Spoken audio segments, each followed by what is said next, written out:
মোৰ চেনেললৈ স্বাগত জনাই আজি ৰেচিপি লৈ আহিছোঁ চানা ডাল নমকিন। এই চানা ডাল নমকিন বনাবৰ কাৰণে মই এয়া বুটৰ দালি 2 কাপ ল'লোঁ আৰু এই বুটৰ দালি 2 কাপ মই সিজিবৰ কাৰণে কোমলিবৰ কাৰণে অলপ সৰহকৈ পানী দিলোঁ।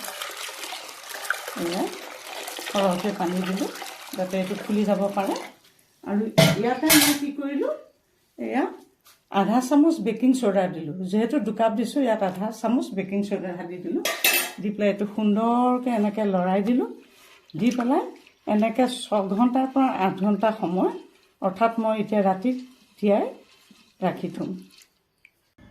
8 ঘণ্টাৰ পিছত চাওক, এই দালিটো সম্পূৰ্ণকৈ ফুলি উঠিছে। চাওক, সম্পূৰ্ণকৈ ফুলি উঠিছে।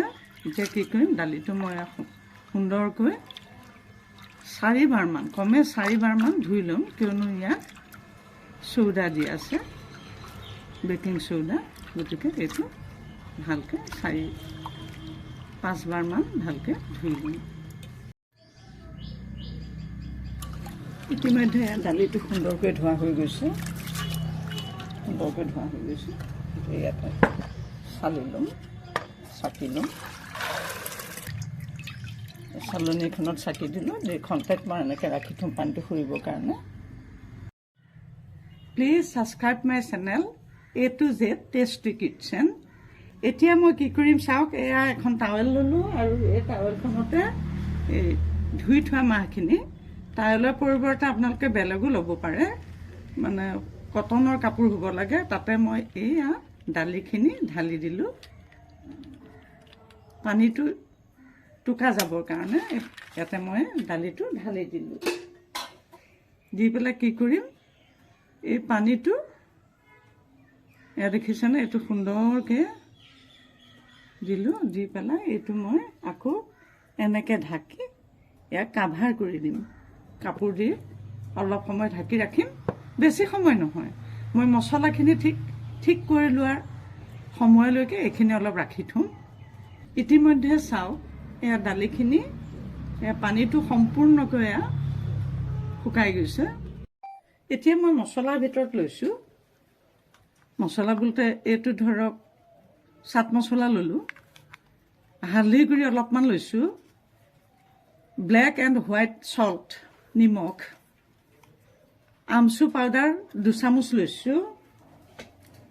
তাৰপিছতে ল'লোঁ এয়া পদিনা পাতা, কাশ্মীৰী মিৰ্চ লৈছোঁ 1.5 চামুচ, চফ্ট বা গোৱামুৰি গুটি ল'লোঁ 2 চামুচ, ব্লেক পেপাৰ ল'লোঁ 4 ভাগৰ 1 চামুচ। তাৰপিছতে চিডছ ল'লোঁ, এইটো পপি চিডছ বা আফু গুটি ল'লোঁ 2 চামুচ।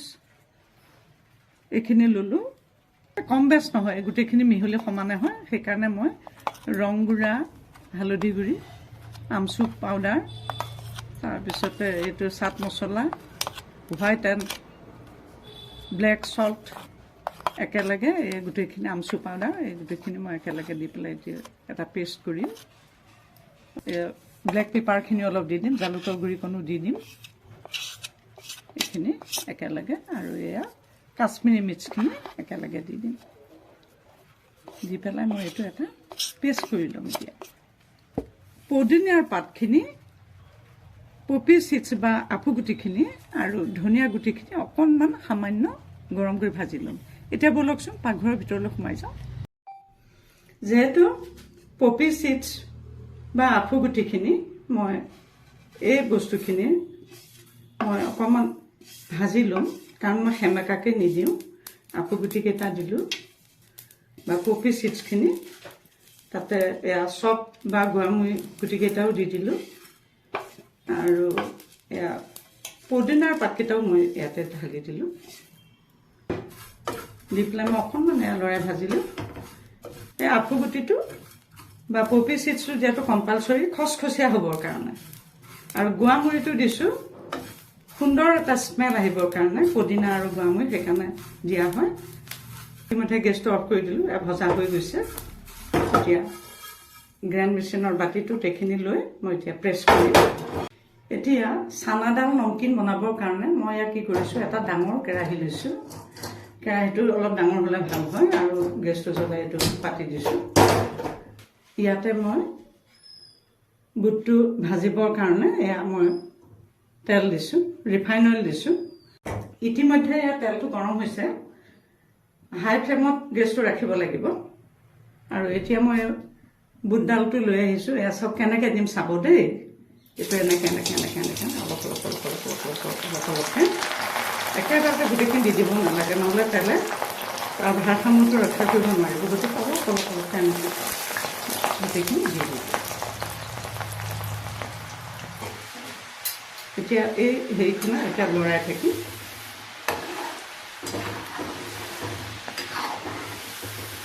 ইয়াত দেখিছেনে কি সুন্দৰকৈ উতলিছে। আপোনালোকে ভিডিঅ'টো পহিলাৰ পৰা শেষলৈকে চাব দেই, তেতিয়াহে ধৰিব পাৰিব। হেৰি হৈ গৈছে, এইটো মচমচীয়া নোহোৱালৈকে ভাজিব লাগিব। আৰু যেতিয়া ভজা হ'ব ক্ৰমান্বয়ে দেখিছেনে, ক্ৰমান্বয়ে চানাটো ওপৰলৈ উঠি উঠি আহি আছে। ক্ৰমান্বয়ে ভাজা হ'লে চানাটো ক্ৰমান্বয়ে উঠি উঠি আহিব আৰু এইটো সম্পূৰ্ণ মচমচীয়া নোহোৱালৈকে ভাজিব লাগিব। ইয়াৰ পিছত আপোনালোকলৈ কি ৰেচিপি আনিব লাগে জনাব। 4-5 মিনিট সময় এনেকৈ ভাজিবলগীয়া হয়। এয়া ইতিমধ্যে এইখিনি ভজা হৈ গৈছে। এইখিনি মই এতিয়া কাঢ়ি ৰাখিম।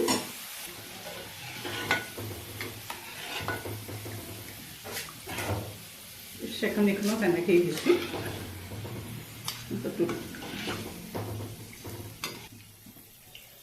এইটো দেখিছে, এবাৰ ভজা হৈ গ'ল। তেনেকৈ কম কমকৈ জুইটো হাই ফ্লেমত ৰাখিয়ে ভাজিব লাগিব। এতিয়া এই তেলখিনিতে মই কাৰি পাতা বা নৰসিংহৰ পাত ইয়াতে দি দিম। কাৰণ